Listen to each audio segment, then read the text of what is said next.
નમસ્કાર ખેડૂત મિત્રો, ટેકાના ભાવની ખરીદી બાબતમાં તમે ફોર્મ ભરેલું હશે તો હેક્ટર દીઠ મર્યાદા માટેનો ઠરાવ થયેલો છે એ આપણે જોઈ લઈએ. આપ નવા હો તો ચેનલને સબસ્ક્રાઇબ, લાઈક અને શેર કરજો જેથી નવી અપડેટ મળતી રહે. આ ઠરાવ 8/11/2025 ના રોજ થયેલો છે કે વર્ષ 2025-26માં પ્રાઇસ સપોર્ટ સ્કીમ હેઠળ મગફળી, મગ, અડદ, સોયાબીનની ટેકાના ભાવે ખરીદીનો જથ્થો અને સમયગાળો નિયત થવા બાબત. તો આપણે જાણી લઈએ કે ઠરાવ શું છે. પુખ્ત વિચારણાને અંતે વર્ષ 2025-26માં પ્રાઇસ સપોર્ટ સ્કીમ હેઠળ જમીનના સપ્રમાણ ધારાધોરણ મુજબ મગફળી, મગ, અડદ અને સોયાબીનની ટેકાના ભાવે ખરીદીનો જથ્થો નીચે મુજબ નિયત કરવામાં આવ્યો છે. તો કેટલો? મગફળી તો 2500 કિલોગ્રામ પ્રતિ હેક્ટર મહત્તમ મર્યાદા અને પ્રતિ ખેડૂત જૂથની મહત્તમ મર્યાદા. તો મગફળી 2500 કિલોગ્રામ, સોયાબીન છે 1600 કિલોગ્રામ, અડદ 650 કિલોગ્રામ અને અહીં પ્રતિ ખેડૂતની જથ્થાની મહત્તમ મર્યાદા 2500 કિલોગ્રામ છે.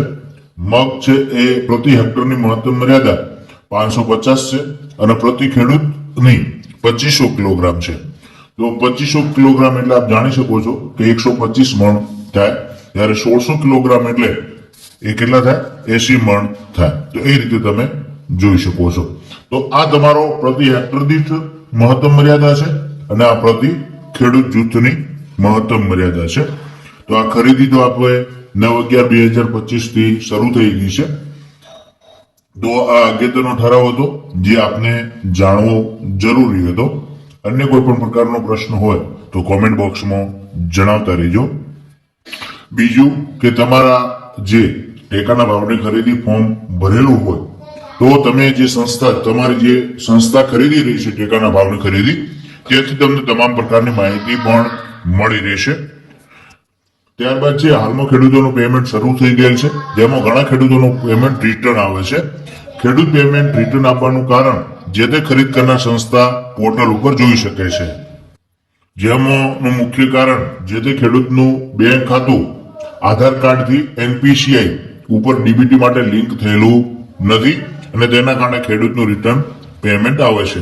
તો આપ મિત્રો ડીબીટી માટે લિંક કરાવવાની પ્રક્રિયાની કરી શકો છો બેંકમાં જઈને, જેથી રિટર્ન પેમેન્ટ થયેલ ખેડૂતોને ફરીથી પેમેન્ટ આવે. બીજું કારણ એવું હોય છે કે ઘણા બધા ખેડૂતોએ જનધન ખાતું ખોલાવેલું હોય છે, જેમાં સામાન્ય રીતે 50,000ની ટ્રાન્ઝેક્શન લિમિટ હોય છે, જેના કારણે પણ ખેડૂતોના પેમેન્ટ રિટર્ન આવે છે. બેંકમાં જઈ અને 50,000ની લિમિટ તમે એ દૂર કરાવવી પડે છે, જેનાથી તમારા ખાતાની અંદર ડીબીટી માધ્યમથી પૈસા જમા થઈ શકે છે. વધુમાં ટેકાના ભાવે વેચાણ કરેલ પાકના નાણાં મેળવવા માટે દરેક ખેડૂતનું બેંક ખાતું આધાર કાર્ડથી ડીબીટી માટે લિંક કરેલું હોવું ફરજિયાત છે. તો આ હતા સમાચાર. અન્ય બાબતના કોઈ પ્રશ્ન હોય તો કોમેન્ટ બોક્સમાં જણાવી શકો છો. Thank you. આભાર.